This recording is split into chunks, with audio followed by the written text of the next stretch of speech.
seen the worst, and there is nothing left for me to hate, so I can lay me down, my brothers, on the ground. I bled today until Coyote comes to raise me up and carries me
Hello everybody, welcome to the Scottish Rugby Podcast brought to you by the Scottish Rugby Blog. I am Cammy Black. Joining me this evening, we've got a packed podcast as always. We've got Ian Hay. Good evening, Ian. Hello. It also sounds like we were joined by a pack of crisps at the start. I think that was John Anderson adjusting his mic. It was, yeah, it wasn't. Or a bag of Roysters. It's actually wheat crunchies I'm into just now, but yeah. Oh, I love a wheat. What flavour though? It's the smoky bacon ones, man. We were discussing these on the way to Portobello. We were, yes. That put it in my head. Tomato and Worcester sauce. Was that the That flavours? was the other flavours. I like the tomato ones. Did they do a salt and vinegar as well, or am I just making that up? You must. I think that's. I mean, must be made up because we wouldn't know otherwise. I don't think he would do a salt and vinegar wheat crunchies. No, they should have. It's just mad enough to work. No, I don't think it would do. No, I think that you need a more savoury flavour. Salt and vinegar is a bit more of a sweeter flavour. You need something more kind of earthy. Something sweet for wheat crunchies. I always like a bit more. Wow. I reckon those. Did they not replace one with? Somebody Google this for us, right? Anyway, hi Craig. I'm on it. Right, you guys introduce yourself. Craig Manson's here as well. Craig, what's your views on wheat crunchies? Wheat crunchies, I did like them. I think there was a salt and vinegar one, I've got to say, but I'm more of a nice and spicy knick-knack guy. Yeah. Do you know what? Wheat crunchies don't have a wiki page. What? How am I meant to get my information otherwise? Just Google wheat crunchies. That's what I've done. I expected a wiki page to come up and tell me about the history of wheat crunchies and tell me all the flavours and when they were cancelled. Are they Walkers or KP or does KP even exist anymore? I don't know. Do you know, this is the kind of scintillating chat you get on this podcast, isn't it? Crisp chat with. Look, anyway, if you're watching us live and enjoying the crisp chat, you'll be watching us live on Facebook, YouTube, Twitter, and Twitch. We also put the podcast out in audio format on Apple Podcasts, Google Podcasts, Amazon Music, and anywhere else that you can get your podcasts. We have a Patreon as well, which is patreon.com/Scottish Rugby Podcast. And for £3 a month, you will get access to a bonus weekly podcast as well that we do at the end of the main one. This week, that's likely to have most of the URC chat, so just a word of warning, because during the TikTok Six Nations, that's what we're going to... Ian's shaking his head. I'm going to make you talk about Glasgow. During my Premier Player wasn't working properly, so I've only seen highlights of both games. Oh, that's what John can talk about. Yeah, Johnny tried that one last night on another pod as well. No, you can just batter in. Come on. Get it watched. And don't listen. Well, I always like you to listen to another podcast, but if you're an Edinburgh fan, we'll all just be having a word with John Anderson and Johnny McGinty with their absolute hilarity that we got sent Henry Burgos along the road. Ridiculous. I was thoroughly impressed. We'll come to that maybe later in the Patreon pod and settle that score. Like I said, the main thing we're going to do though during the TikTok Six Nations is the focus on every podcast going to be on the Scotland women and how they're getting on and following those matches. And if we have a chance to talk about anything else at the end of the main podcast, we will do. Most of the kind of URC stuff will probably fall into the Patreon only pod. We will though, Ian, we will have time later on to talk about Big Bob Harley. And rightly so. I think it's the least he's due. Yeah. So we'll come on to Scotland's great rugby philosopher at the end of the podcast. So, Scotland England at the weekend. Craig, we did a preview of this last week, and I think we said at the time Scotland, England are going to be probably too much for Scotland. We had Rachel with us, and we were talking about kind of what should Scotland be aiming to get out of the match, and like she said, winning those, but the little battles within the game. She wasn't as pessimistic as us. I think she said you go into every game hoping to win, and she's maybe right. But I feel like it felt to me, and I don't want to spend too much time comparing the Scotland women and the Scotland men, but in terms of the development, it felt very much like when Scotland lost 51-22 to the All Blacks in 2012, because I went out and celebrated that game because we scored 3 tries against the All Blacks, and it was a good Scotland performance against a very, very good All Blacks team, and this felt very similar, I think. Well, you have to equate it for those who don't really follow women's rugby, and first of all, why aren't you? If you look at the Black Ferns won the World Cup 4 years ago, 3 years ago, 4 years ago, and they came up to play England, and the first game they lost 57 points to 15.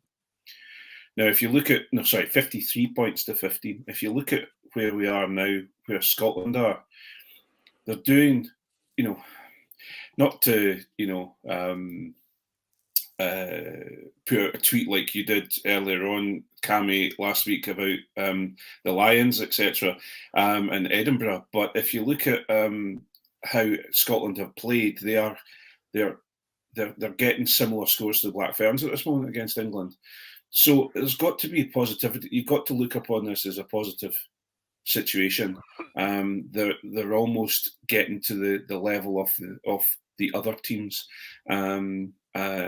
because England, we're never really going to get to England until we start paying and allowing these athletes to perform and have no worries about jobs and this, that, and the other. They can concentrate on just being very, very good rugby players. But not all's lost. And I've got to say, it was a very, very encouraging and a very, very good performance against England on the weekend. Yeah, I mean, it's definitely something in what Craig says, Ian. I mean, the other games England played recently, they beat Canada women 51-12, and they beat the USA women 89-0.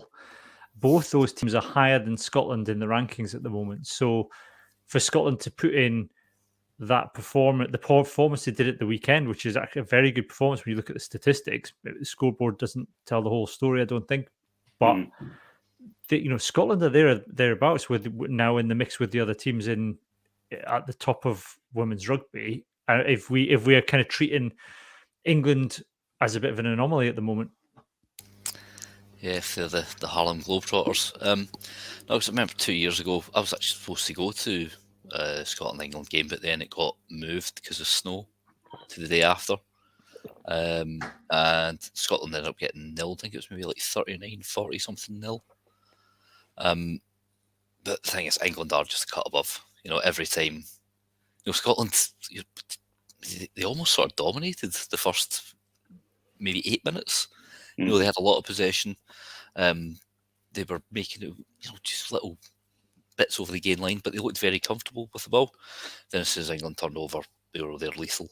But I think it was one of the better Scotland performances I've seen. They didn't make as many handling errors as England did, I don't think, particularly not to begin with. Set piece looked solid. It's just those, you get punished by the best when you make little mistakes, and there were little mistakes, and they got punished. by the top side in the world. Yeah, John. I mean, but the conditioning of that Scotland team has vastly improved as well, because the fact that they were still playing that game at full tempo at 83 minutes, still pushing to try and get a score and get points on the board, I think shows kind of the I suppose that a return on some of the investment that there has been in this team, that they've been given the facilities and they're given the time to come together as a squad and train.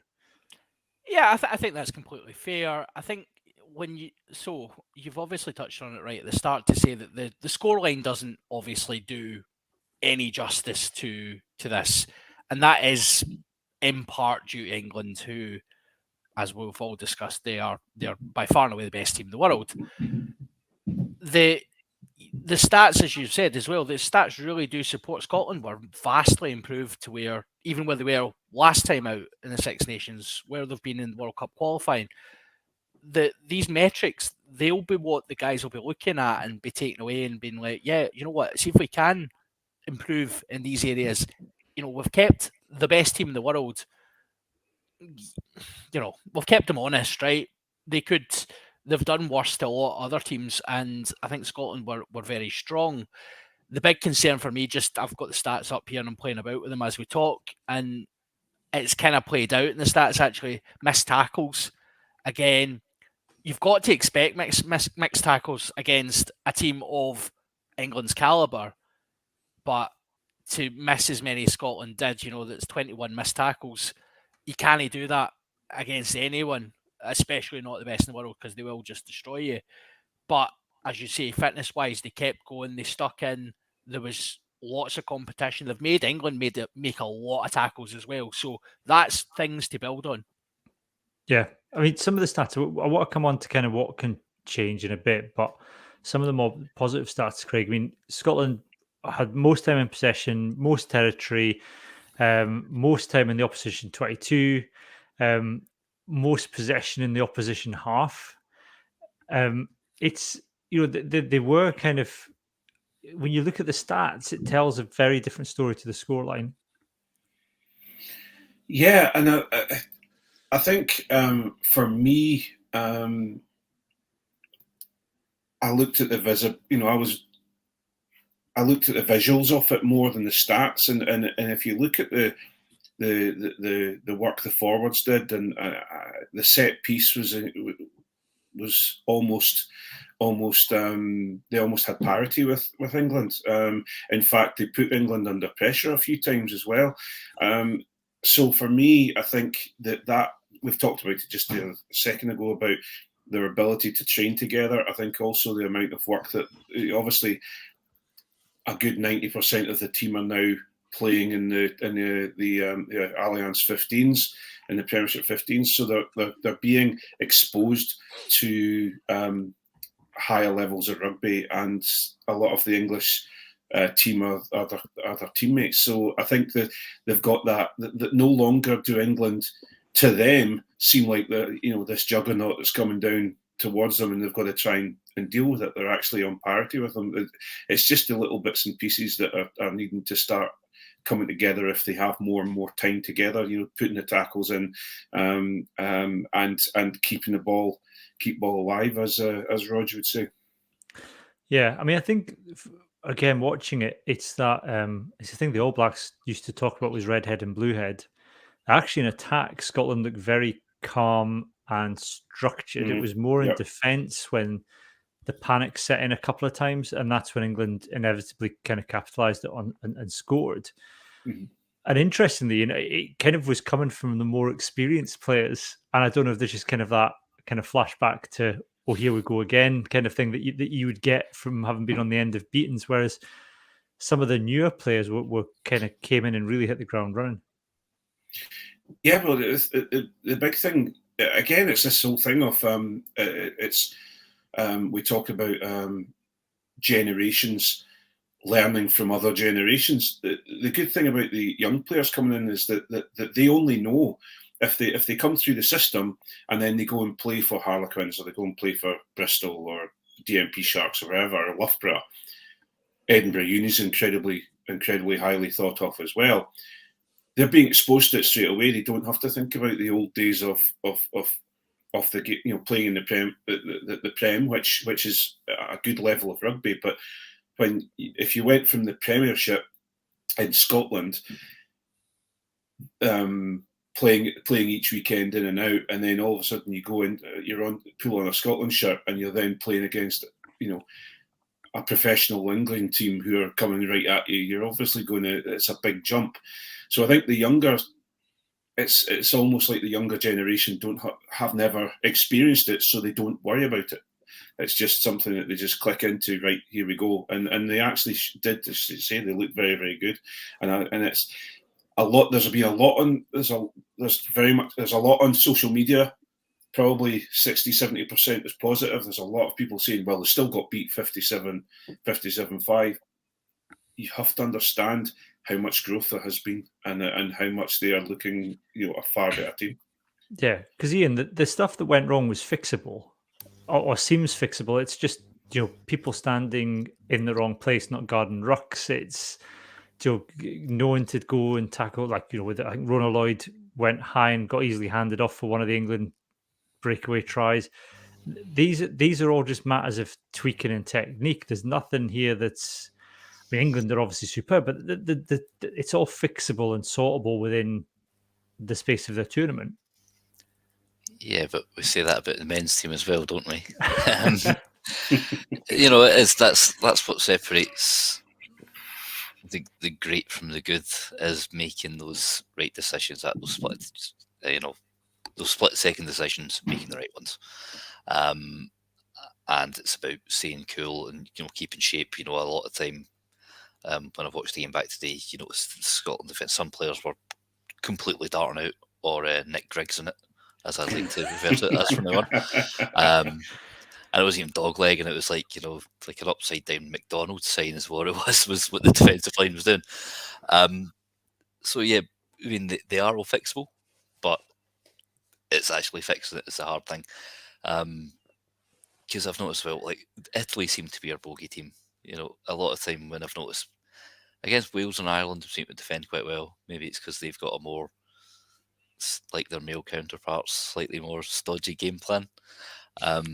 Then Italy come to town and they start throwing the ball all over the place. The Italian women's team are very entertaining to watch, and they cut a lot of inside pot passes up, cutting onto angles. And I remember last time Scotland played Italy, Brian Easton wasn't happy with the way they defended.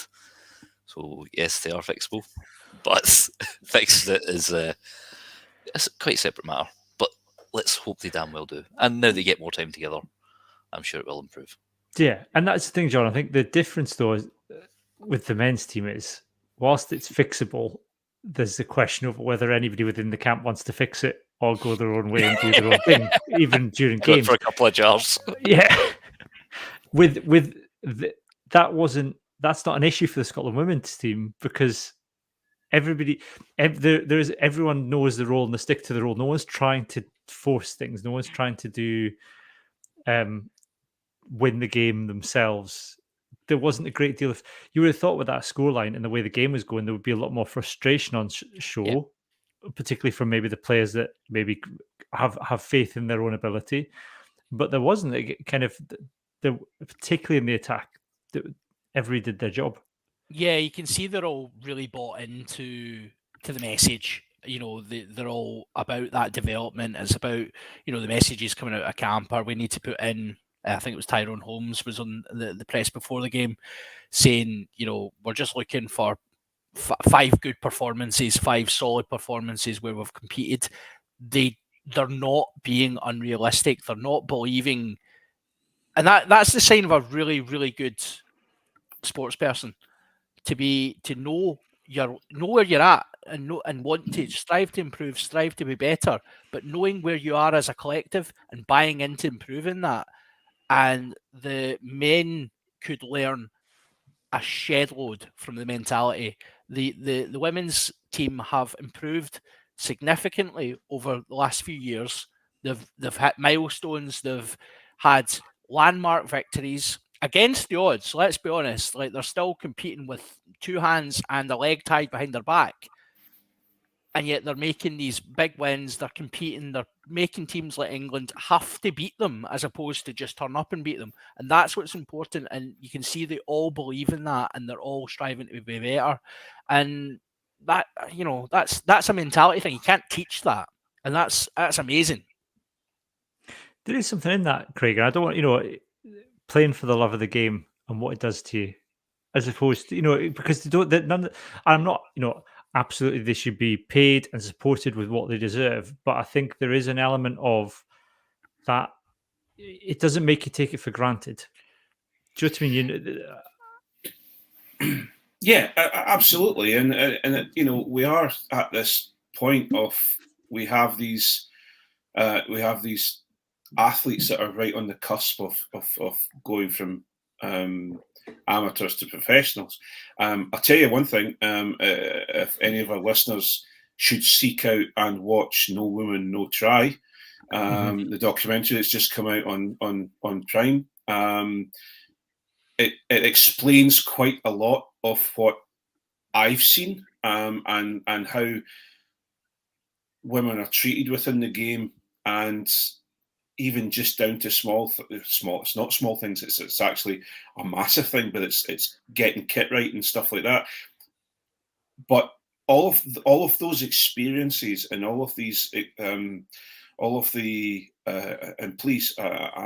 I'm an old white man, so please don't. I'm just trying to put across my point. But the experiences that all women have playing rugby, whether it's amateur for a local team, whether it's for a professional team or for an international team, it seems to bind them together. And all the Scotland women at this moment in time are on a march forward, and they've not got a time or to be distracted by hey, look at me, I'm the best player over here, and I want to be your captain, and I'm going to do the best. I'm going to score all the tries, and look at me.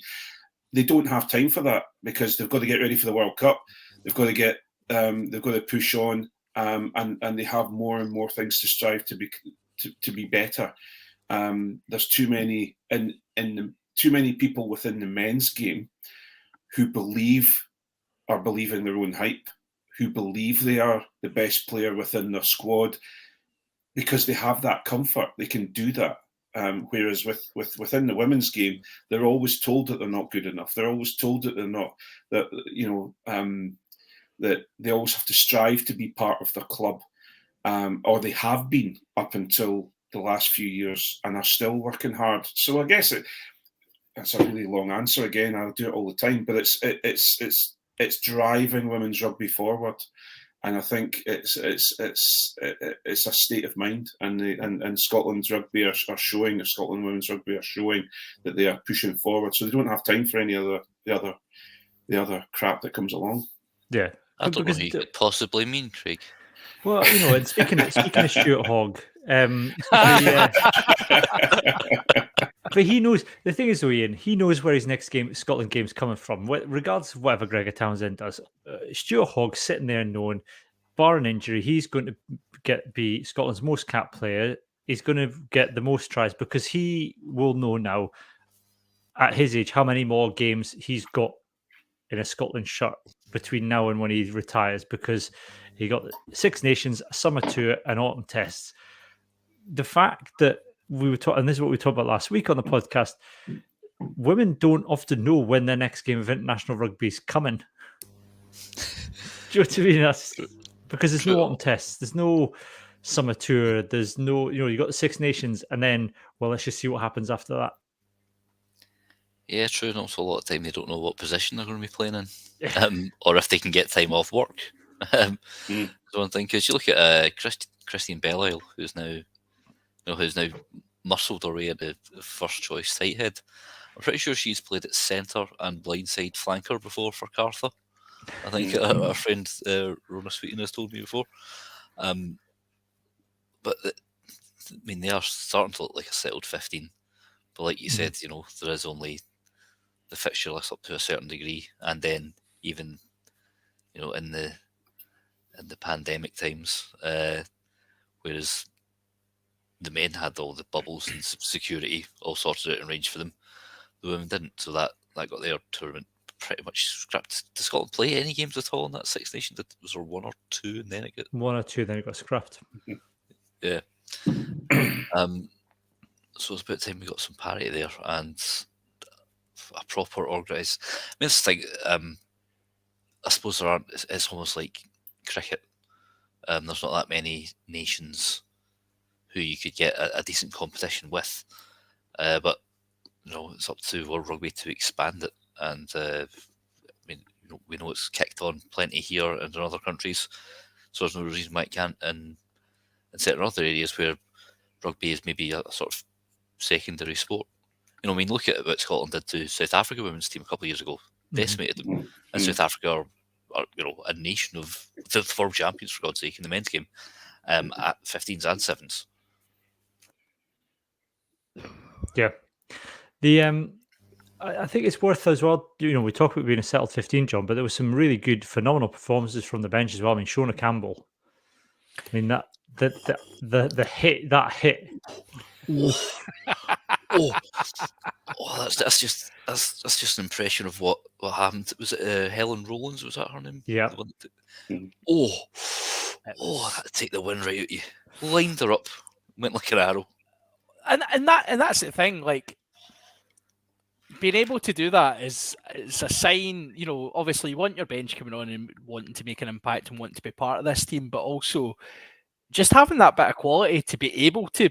That it was a phenomenal hit, and being able to line someone up like that in the modern game where people are jinking about all over the place. I can't wait to play next weekend and get absolutely sidestepped right, left, and centre. So, it's much harder to even with people going big and direct, it is much harder to make those dominant hits, and to see that sort of impact off the bench is great. And you want that settled 15, you want them to kind of be setting the standard, and everyone else is desperate to be part of that team. And you can see that everyone's wanting to make an impression and wants to play for our country. So that's brilliant. I think also, Shona Campbell, Eva Donaldson, and Meryl Smith, who they all come from a really good setup within Edinburgh Uni. And Edinburgh Uni have produced quite a fair few Scotland players, and they know the levels they need to be at, and they are to the point. I think Rachel said last week, there's a lot of people now choose to go to Edinburgh Uni because they know that they're going to get a high level of rugby, as well as they're going to be able to study and do whatever they're doing, whether it's veterinary surgery or whatever. But so it's good to have a good setup there. We just need some more setups at that level as well to provide a bigger player pool. Yeah, if there's only one place, whilst that's brilliant to have that, and that's the start. As you say, you want to be driving that and getting more and more places really delivering high quality of rugby, because you can see the difference it makes. And it's not to say we go down the route of having the kind of private school style of things, but these universities can provide a great platform for people to play lots of competitive rugby. I think it's also just taking players want to take the chance. Shona Campbell's a really good example of that. Not only with that hit, but just the way that she ran with the ball and 56 metres gained, third highest carrier for Scotland in 27 minutes. Yeah. It was Mish-esque the way. Yes. But even like I said, Meryl Smith came on as well 2 minutes, but she was really involved in that last kind of passage of play where Scotland were putting a lot of pressure on England, and it's down as one tackle made, but I think it was a pretty big hit that she made. I think she might have even made the hit that got the turnover and put Scotland back in possession. So for someone, Craig, I guess, at this level to step up and slot in with the pace, I know it was the end of the game, but it was still being played at ferocious pace. To be able to kind of just hit the ground running like that is a really good kind of mark of where Scotland are in terms of, and I know you get frightened to depth, Craig, but I've not got my chunks on. No, but the women's team are building that depth. Yeah, and I think it's obvious the way that they're training. They're obviously getting far more time together. They're able to, it's all to. no matter what anyone says, it's all to do with time together, because you then have those players know what's expected, and so they're not being brought off the bench as someone who wasn't good enough to start. They're being brought off the bench to do a job, and I think if they get more and more parity that way, because they've got more and more depth, then we're going to see a stronger squad going further down the line to the World Cup. Next weekend's going to be interesting. Wales away. And Wales obviously beat Ireland at the weekend, which has been hailed in Wales, as all Welsh victories are, as being the greatest thing since 1973 or whatever, whenever the last, Bridgend beat the All Blacks in 1968. But it is, Wales are on the up as much as Scotland are. It's going to be a close game, Craig. Yes, it is, and this is, I don't think we're scared of Ireland, I don't think we're scared of Wales, but Wales have got a lot to prove, and they've got a lot of pressure on their backs from the performance of the men's team, and they're looking to provide a little bit of evidence of where them being, where the funding's going, but also the fact that they've got Welsh national pride on their back, so they're going to be a dangerous team to play against, and they've got some phenomenal players as well. So again, I'm going to say this. I can't believe I'm actually going to say it, but I'm going to say it this time. I said it earlier on about the men's team, earlier on before the Six Nations started, but this is where we really need to see where Scotland are going to be. They need to perform now. And if we're going to hail them and tell them that and believe them when they say that they've got parity against England in certain things, and we feel that they're at a certain level, they now need to be putting Wales away, and also taking Ireland down, having a good go at Italy, and then seeing how we get on with France at home. It really will be interesting. Yeah. You looking forward to a good game this weekend, John? Yeah, definitely. Actually, I think it's going to be another. I think it's going to be another really exciting game. Actually, just again the way the teams play. Wales may be a bit more pragmatic, but I think there's points to be scored, and I think both teams have got really exciting players who can, just cause a wee bit of mayhem. Wales were pretty poor defensively at the weekend, despite winning. So Scotland shouldn't. Again, it's that thing of you've got nothing to fear. As you say, Wales have taken this victory as this is women's rugby has arrived in Wales, and therefore we are the greatest in the world at it. It's not quite as much as that, but it was a great win for them. But then we need to remember we beat Ireland recently as well. So Scotland women have beaten Ireland away. So so we should be going down there expecting it to be competitive. It'll be a tough game, but yeah, exactly. Drop that in without any professionals. Well, I think that's nice to see it's really kicking off the cementing our place in the rankings of the Twitter wars. I was talking to Carwin. Me and Johnny were talking to Carwin about this last night, and actually he was giving it the big licks about the women's team, and we basically absolutely destroyed them. So it was good fun. I think what's going to be interesting, though, talking about professionalism, Ian, is the next couple of years to see which Scotland and Wales have got divergent models of how they're going to fund women's rugby. And we've got more details now of the Scotland model. So I suppose the Scotland model is kind of this hybrid. We're going to do what we need to do because some people have got full-time jobs but still want to play rugby. And we've got people who aspire to play rugby professionally. We need to support them in doing that. And presumably, and it sounds like there is some sort of long-term plan to move towards a fully professional model, whereas Wales have just gone, bang, 13 pro contracts, on you go. So it'll be interesting to see whether or not that the Scotland hybrid model works in terms of transitioning people to a slower transition to professional rugby, or whether the Welsh, let's just throw some money at it and hope it works. But how that pans out. Yeah, I suppose it's all the nuances, isn't it? Because we know that, as it was in the beginnings of the men's game, some people had careers that it probably wasn't financially beneficial for them to move over. We know, for example, Hannah Smith's got a pretty decent job as a vet. How much are the Wales? How much are the Welsh Rugby Union paying per player? Do we know? I don't think that's been released. No, it hasn't. It hasn't. I don't know. It won't. No. I'd heard somewhere around the 22,000, but I'm not entirely sure if that's right. I wouldn't take it as gospel. Is that Wales Online or someone else on Twitter? No,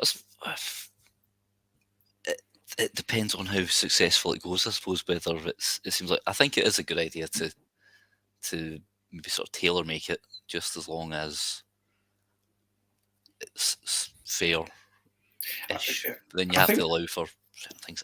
It's complicated. That's all. Yeah, I think it's. I keep bumping my gums about paying them what they're due, but that's not going to solve the problem completely. We need a professional team, at least one professional team in Scotland, so that they can play together on a regular basis, and they can also, they train together so that they know what on week in, week out, so that they know if that player is playing beside them, how they move, how they take, whether they're going to take a short ball or a long ball.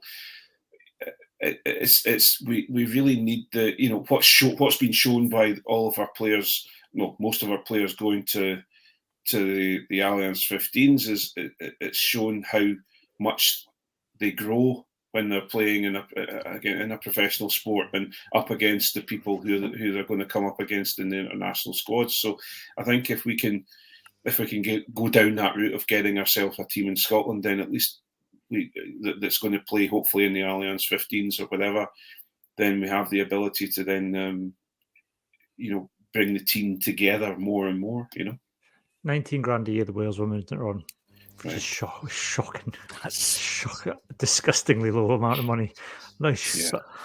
And there's something that, and I think Rory threw this in at the end of your match report, Craig, about the SIU investment in Old Glory, and I think what the weekend showed is there's a massive audience for women's rugby in Scotland because it's 4,000 attendance at the Dam. Yeah. So you think, well, that's. You could easily get that along to pro rugby. Yeah, I mean, that's a decent gate. I mean, Glasgow and Edinburgh have struggled to get gates like that back in the day.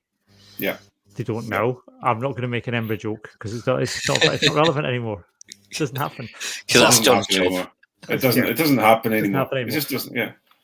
You said 19. Sorry, just to go back to your point there. You said 19 grand. I think it was 19 grand, and it's 7 grand on a retainer for I think the non-pro players. So 19 grand is the equivalent of 38 hours a week at minimum wage. Technically 38.5 hours a week at minimum wage. Yeah. They're being paid minimum wage to be professional rugby players. Come on. What player? There's one of the players said a fan wanted their boots at the end and were like, I'm sorry, I can't give you them. We don't all have boot deals. Like, these are the only ones we'll have all season. I bought these down Sports Direct. Yeah. Yeah. I had to put the studs in them myself. Yeah, well, it's a regular thing. I remember having a discussion with a Scotland player about boots, and all of our teammates saying, we'll help out. We can get you because they need 3 or 4 different pairs because of different surfaces, etc. And it's just, it was actually just going back to that documentary that I watched, the No Woman No Try. It's amazing how much a correctly fitting pair of shorts does for a player. And we've always gone down this route of, they can have the men's stuff, or for example, I know for a fact that the company that supplies our team, if you want women's fit products, you have to buy 25 or 26 of them. Whereas if you want a men's pair of shorts, you can just phone them up and order, or go online and order one pair. Yeah. And so it's changing the mindset rather than the actual, as Wales seem to be doing, and that is, there's your money. You've been asking for money. There's your money. Now go and perform. It's changing the actual whole mindset of making sure that they've got the right kit, making sure that they've got the right support, bringing in sponsors that are going to help them with different things. It's finding the right sponsors that are going to actually help, rather than just give money that will get absorbed into the union and pay for something else. So it's lots of different things that have to be changed. John, see with your spreadsheet, see with your 19,000 quid, how many women's rugby players could Jeff Bezos pay for with his trips into space, seeing his documentaries on Amazon? How much has these trips into space cost so far? No idea. I'll work away on that. Right. Oh, it's like we've got Stato. It's amazing. I know. 5.5 billion he spent to be in space for 4 minutes. Oh, for goodness sake! He could fund. I'm going to say, Ian, he could fund the entire of the top 10 of world rugby for a while. I was going to say, on above the living wage. Like, he's the only man who could possibly deal with the massive lawsuit that's coming World Rugby's way. So we try and get Jeff Bezos suddenly into rugby. Look, Jeff, you've got all these documentaries on you on Prime. Goodness. Yeah, that's not good, is it? You and Elon get together and make some kind of anti-concussion device which all rugby players could wear. It's crazy money, isn't it? And it's like, we're joking about it, but the scale, rugby as a sport still, obviously women's rugby, the funding available is so, like, even compared to the men's game, it is pitiful. And then when you compare rugby to football, the funding available is, it's minuscule. We are talking about a sport that has grown so much and is so popular across the world, but still has this tiny little monetary value. And obviously investment partners are coming in to try and do their best with that. But the one sport I think where the money is just mental compared to how popular it is golf. Because you can win like $10 million over the course of a weekend for winning one tournament. Yeah. And even you can win $1 million just for making the cut, just being good, not being a crap golfer. Yeah. You can make a decent amount of money. Just didn't hit it in the river, because it's all rich white man sport. Well, that's it, and it's got the sponsor. It's got the sponsor, so the sponsors will pay big money. Yeah. And also they're on. It's not that big of a TV draw. You think nowhere near the likes of baseball. Asia has a massive golf following, and so does. And you think you've got the whole of the United States as well. Yeah. So it's a big. You got a big golf audience. Yeah. To answer your question from earlier, Ian, so if you do 5.5 billion for 4 minutes in space, it could have done 289,184.5 Welsh full-time equivalents at 38 and a half hours a week. Like I said, fund the entire top 10 of women's rugby. Yeah, absolutely. Yeah. Fund the entire top 10 nations. Yeah. It could be the Amazon World Series. Every player in the world. Oh my goodness! Yeah, almost 300,000 players could be funded by 4 minutes in space. God. There we go. That's your headline, folks. Yeah, I think that the coverage was good, and I've liked the kind of wee TikTok things that've been out. I think it's felt fresher, the coverage, Craig, than the men's game. Yeah, it's a positive, although, unfortunately, a lot of the pundits only really knew the names of and did the research into the England women. But they woodworded it. Yeah, they did. They strategized and they analysed and woodworded it, and also, I don't know. It's one of those situations. I'm really excited by it. I think the buzz around the Dam was fantastic. Yeah. I think that's a great new home for women's rugby in Scotland, It's a great new home for rugby in Scotland, professional teams wise as well. Before John says anything, but I think it's if we can continue and get, for example, a lot more free to air games on, we're going to try, lots more people will actually get to watch it, and they'll put, there'll be more exposure. If we get more exposure, we get more money into the game. But yeah, it's really quite exciting. It's a nice time. As we talked about last week, Cammy, it was really nice to talk positively about rugby for a wee while, especially the Six Nations. It's great. It's nice to sit here and talk about what is a 57-5 loss and be like, oh, they played really well. That's nice. Gives you a bit of faith back in rugby, doesn't it? Yeah, absolutely. If Bezos could buy them 289,000 times over. It's been a slightly different podcast tonight, guys. Yeah. Yeah. How many versions? How many Jean-Paul Sartre books can Jeff Bezos buy Rob Harley with 5.5 billion though? I don't know, first editions or. I can't believe John's actually looking that up. Absolutely. Right, It's a lot.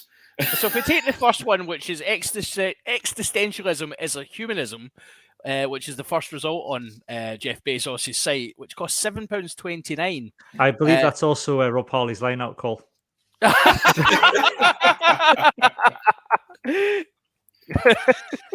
Some boy. So a massive number, like 75 million. Aye. He buys a few fair copies of it for Bob. So yeah, Rob Harley's leaving 754 million. And Rob if you buy that book on Amazon, you get a free ginger wig at the same time. A free Big Bad Bob t-shirt. So yeah, this is news. Rob Harley's left Glasgow or leaving Glasgow. Leaving Glasgow. Yes. He's not retiring though, John. He's going somewhere. He says he's going to France.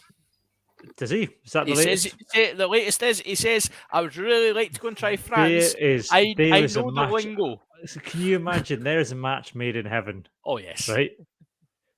Big Bob Harley and the D2. Big Bob Harley, the D2. Hoiking out eyes with his fingers. Oh. Whilst learning conversational French. And reading philosophy in French. He'd be sitting in the cafe, drinking eating his pain au chocolat, reading Jean-Paul Sartre. I tell you, that's or likely sitting in the sin bin with an espresso. Yeah. I think to be fair, you're doing him a disservice there, Craig, with 3 pain au chocolat, just to be sure. But no, he suggested he knows the language from his time at school, and he's tried to keep up with it, which obviously plays into the rumours we've heard regarding his extracurricular activities, reading French books on away trips. So I think it'll be a good move for him. I also think it's I'll save my true feelings for the Patreon, but I think it's a mistake, and I'm not entirely thrilled about it. Would be that's a teaser. It's a teaser for the Patreon bit. Yeah, but I mean, he's been a stalwart of this Glasgow side for a while now. Ian, is it maybe time for him and the club to? We'll come to John's views on this later. But how are you feeling about it? Is it time, kind of a natural time to break? No, because I actually think over the last couple of years he's sure he still has a lot to offer. I think, like, obviously the championship years, shall we call them, when, for example, he scored the opening try in that final. I think that season as well, every game he started, Glasgow won. Yep. And he was at the peak of his game there. Then there was a couple of years where he dropped out of the team. Then he came back. It was almost like a boxer moving up weight classes. He came back as a lock. He was like, I'm maybe not as fast as I used to be. That's it. I'm a lock now. I'm still handing the line out. And he's still a ferocious competitor. I remember there was a podcast, I think it was a Warriors one, where Graham Morrison was talking about some of the young guys coming through when he was sort of coming to the end of his career. One was Finn Russell, who was always dancing in the corner rather than doing his weight drills. And one of the other ones was Rob Harley, and he said a story about Dan Parks would just hoof these spiral kicks up in the air, and the players had to catch it one-handed. And only at that point, all these new boys, they had to catch it one-handed above their head. And once you did that, that's it. You could hit the showers and go home. And Harley kept on missing it, but he kept on going back for it. And eventually, at about like effort 35, he got it. I think Finn Russell probably cheated in his one somehow. Is it the Kobayashi Maru for Finn Russell? Sitting there with an apple. Finn Tiberius Russell. The test's a cheat, isn't it? The one picture that sums up Rob Harley for me is that one where he's smiling with blood pouring at his face just after beating Munster in the semi-final 14-15. Like John, I think there's other people who could have been shipped on. I think, especially with the position he plays in. Despite the announcement today, and that was probably like, if you're talking about age ranges, yes, Richie Gray's had a very good season and is very good in the line out and has had probably his best season in a long time. But if you're talking cost versus age bracket, Richie Gray's injury prone, moving into his 34th year, you could save a lot of dough shipping him. So you've got to wonder, is it Rob Harley's decision to move on? I really don't think it would have been, though. I really don't think it would I'm pretty sure. I'm fairly sure he said it isn't. I just think Danny Wilson's made the decision for him. Do you think Danny Wilson's just terrified of him? Danny Wilson does strike me. There's a person in my work terrified of that just looks perpetually terrified, and she reminds me a lot of Danny Wilson. Like, I look at her and go, "Is that Danny Wilson?" It just looks so scared at all times. Do you know why Rob Harley didn't get one of the Scotland caps? Because Vern Cotter was afraid of him. Even Vern Cotter was afraid of Rob Harley. It's probably because he talked him to death. The problem is we've not got who we're going to bring into Scotland camp now unexpectedly, Craig, to beat up everybody in training, because that was his goal. That's latterly we always like Rob Harley's been added to the camp, and you go, someone's getting beaten up in training this week. Yeah. Rob Harley, the man who doesn't need a tackle shield or a ruck shield, he'll just take you on with his fists. It's. I'm quite glad to hear that that he's making the journey to France rather than along the M8, because we've had enough of Glasgow's rejects coming along the road. But yeah, we'll wait and see.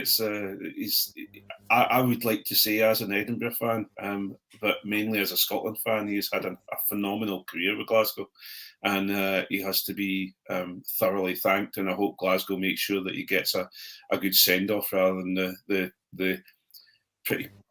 I can't see it on until I go to the Patreon site.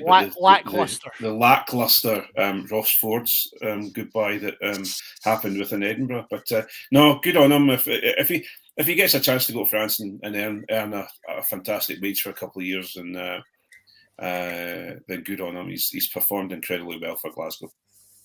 You can have to learn to count backwards from 5 in French now, won't he? Every time the referee says use it. Maybe that's what Just, is it Sir or Monsieur? The referee, Monsieur.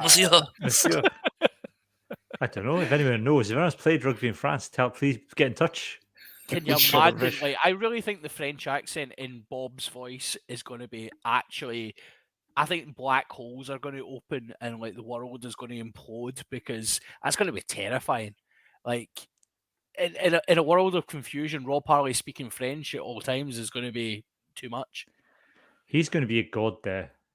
Oh yeah, him and Sean Edwards can go to the Pigeon French special classes and come in and just I hope him and Sean go for a coffee and talk about French philosophy. Absolutely. And I French. hope he joins the same team as Felix Lombi. And then they get sponsored by a Iron Brew manufacturer. Je m'appelle Rob. Où est le fish hook? Je m'appelle Rob, j'habite dans ta tête. Oh dear. Yeah. So It'll be interesting to see how he does. It's going to be really, a lot of Glasgow fans have said it as well. It's going to be really surprising to see Bob in a different shirt. And I think he's still got, he's only 30, 31. He's still got a good few years left in him to really kind of, he's about second row now apparently, so you could go on to 37 quite easily. I think he'll do great wherever he goes, and he's obviously fit. He's got the standards that he's set throughout his career, so fair play to him. It'll be a massive loss for Glasgow, and we will come more to that in the Patreon. Yeah.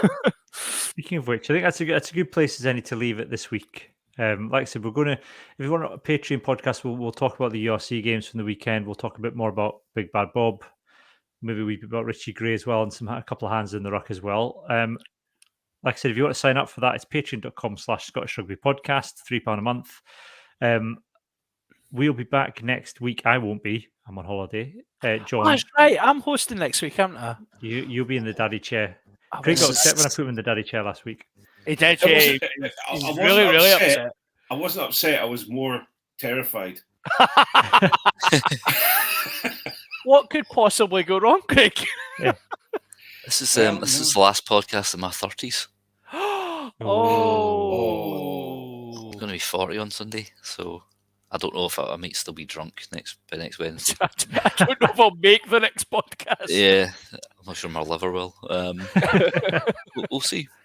Yeah, we should just mention it, John. In a couple of weeks, you're playing in a charity game. You and Johnny McGinty. It's not even a couple of weeks. It turns out I had not done the sums, and Johnny reminded.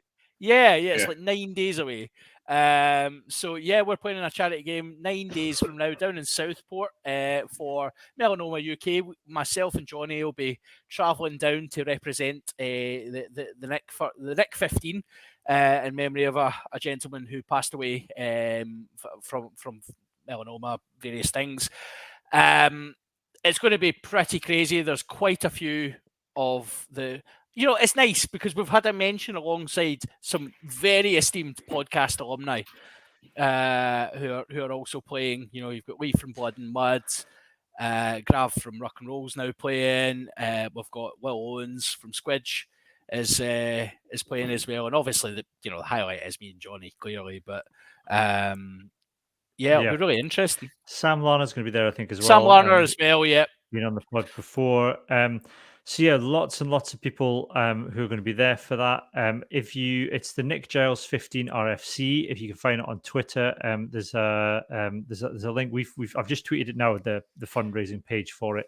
What they're trying to do, Gavin, who's in charge of that, friend of the pod, is play 2 games back to back, 600 miles apart. So they've got one in Southport that John and Johnny are playing in, and then they're playing one at home. Their home venue down in Hastings as well. That's right, yeah. And me and Johnny are down for the North leg. We've been reliably told that they're going to have to set off at 6 a.m. on the Sunday to get to the game. So my choice of not staying at the club hotel is a smart one, because then I'm not going to get woken up by them battering my door and causing carnage. Probably some of which have not went to bed at that point. That would suggest I've went to bed at that point as well, but stranger things have happened. So let's see. If I end up in a bus to Hastings, you know what's happened, guys.